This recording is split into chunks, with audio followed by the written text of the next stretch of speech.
Hey y'all, this is the Homestead Pastor's Wife, Robbie Lynn, and guess what today is? Elderberry Day. I gotta make some more elderberry syrup because ours is getting low in the fridge and we like to keep a stock of it.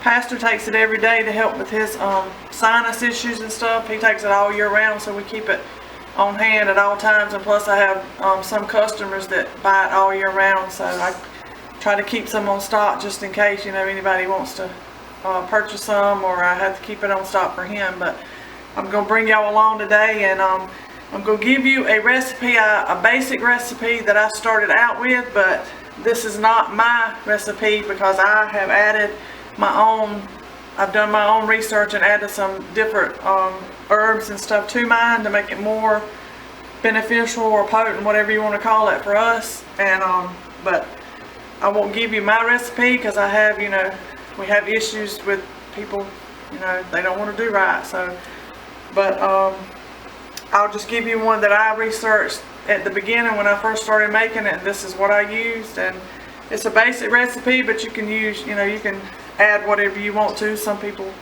do it different than I do, but the ingredients you're going to need is, I usually make I use 2 pots, and I use a double batch in each pot, so I'm going to be using 4 batches. But this is what one batch you would use for one batch, which would maybe a quart, makes maybe a quart the one batch. But use 2/3 of a cup of elderberries, this is my elderberries right here.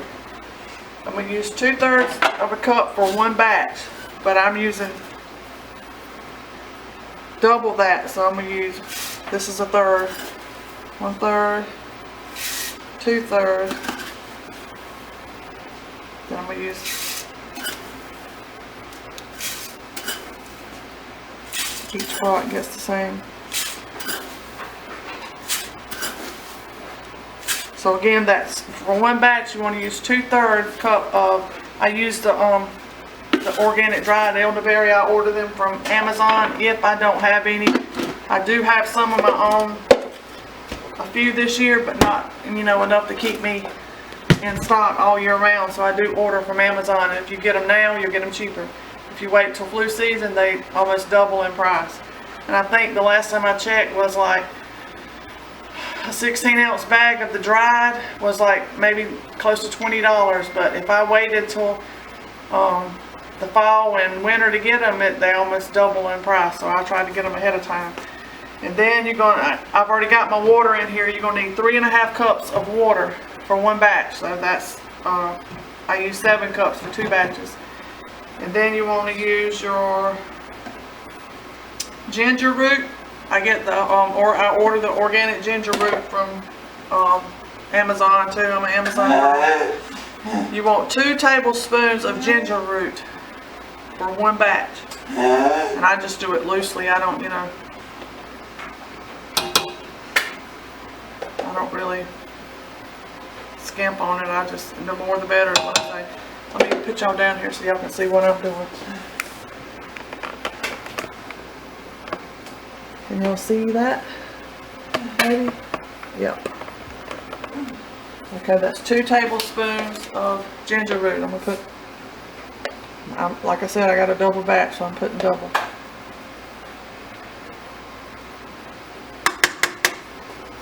Ginger root powder. And then you want a teaspoon of cinnamon powder. Teaspoon of cinnamon powder, and like I say, I'll order that. So I'm gonna put 2 for 2 batches. And like I say, I'm loose with that too. A little bit more won't hurt. I have one customer to tell me it tastes like Christmas in a jar, the elderberry syrup, and I do like it. I mean, I don't have a problem drinking it. Some people don't. My son Corey takes it if he feels a sniffle coming on, and he's very picky, so he don't like it to take it, but he will. And then we want 1/2 teaspoon of cloves, and this is the whole cloves I ordered. You could use the powdered, I guess, but I like to use the whole. And half teaspoon of cloves, so I'm going to use a whole teaspoon for this batch. Whole teaspoon for that batch. Half teaspoon of cloves. And if this is what this is where you would stop for the basic recipe, and you would I'm gonna turn my eye on. You let this come to a boil, and I do have my elderberry spoon. My boys know not to touch my elderberry spoon and my kombucha spoon. I got a kombucha spoon and an elderberry spoon. I only use this spoon for this. Stir it up a little bit, and you let that come to a boil. And when it starts to come to a boil, I don't like that for it to go to a hard boil. I'll let it come to just a simmer almost. And then once it comes to that boil, I'll turn it down to my lowest setting on my stove, and I'll turn it my timer on for 45 minutes. I let mine simmer for 45 minutes. Some people let it go longer. It depends, but I like to at least let mine simmer for 45 minutes. That way it you have to cook the elderberry. You can't eat raw elderberry because it's got something in it that would make you sick.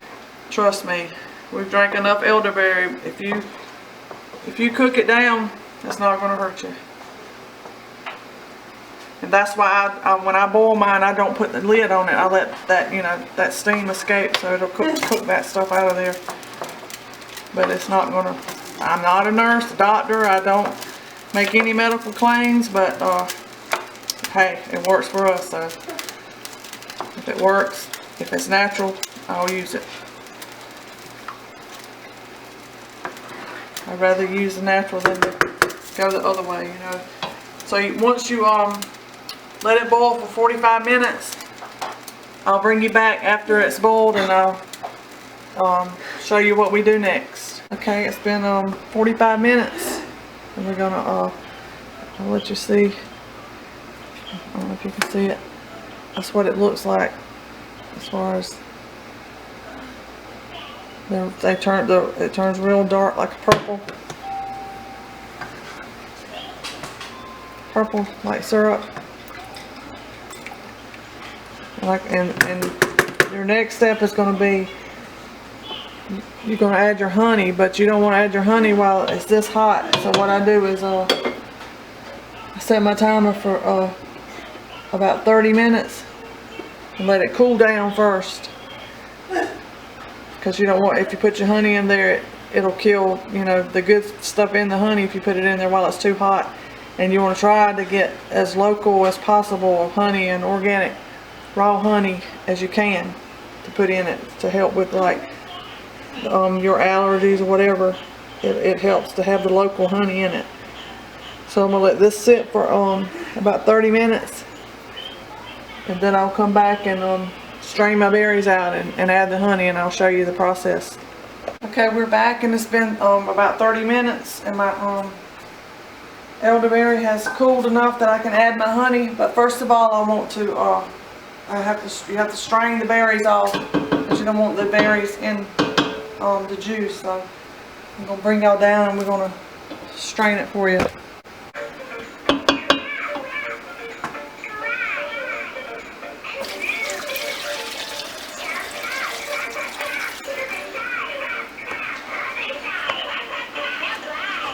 You can see that. I just give my pot a little rinse to get the goodies out of the bottom.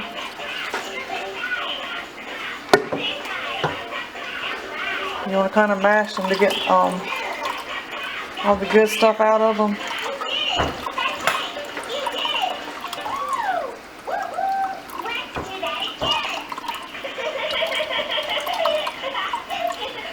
And don't throw these away. Don't throw them in the trash can. You can either put them in the compost pile, or what I do with mine, I just go out there and throw them in the chicken pen. They love them, and it's good for them.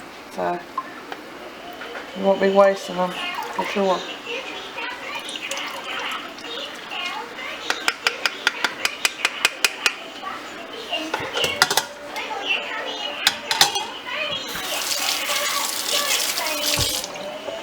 Okay, the next step is going to be to put your honey in, and it calls for a cup. The recipe that I gave y'all calls for a cup of honey But remember, I got a double batch, so I'm doing 2 cups of honey.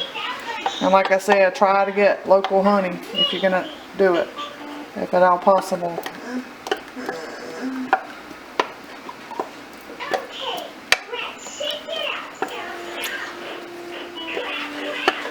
Hopefully, next year we'll get our bees set back up and we'll have our own honey, and that'll make it a whole lot better and cheaper for me to make, because honey is not cheap, and it's well worth it because there's a lot of work involved.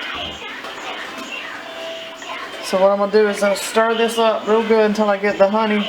Y'all excuse that noise in the background. Michaela just won't get off my back today. She's wanting me to take her to Bojangles to get macaroni and cheese. She's trying to keep pulling me in there to get my pocketbook and head to the car, but we can't do that right now, and she's sitting in the kitchen with me with her little robot, so that's the noise you hear.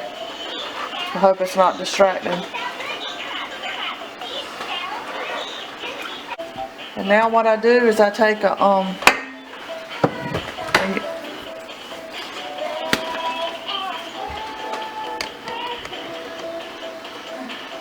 then what I do is take a this is a half-gallon mason jar, and I just store it in there, and then if somebody needs some, I pour it into like the quart jar or pint jar. And Ron drinks, he usually has a little jar that he pours into, and he doesn't take it by the tablespoon, he takes it by the swig. So this makes just a little bit over a half a gallon for 2 recipes, so I guess that's what, it makes about 2 quarts. Then at the beginning, that one recipe makes about a quart, so I doubled it, so we got about 2 quarts here and a little bit over. I'll pour that in a jar for Pastor, and he'll sip that right down. But I just take put my lid on and store this in the refrigerator. It'll store for months in the refrigerator, but it won't last months around here, trust me. But I got another batch I'm gonna do the same exact way, but I'll go back over the recipe one more time for the ones that didn't get it. You might want to write it down or whatever. I'll go over it one more time.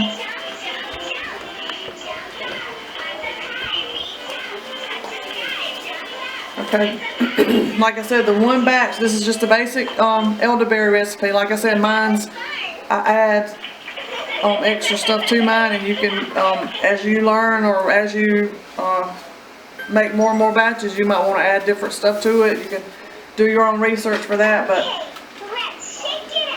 the basic recipe is 2/3 cups of elderberries, 3.5 cups of water, and you won't, if you got well water, I use my well water, but if you got county or city water, then you want to get distilled water.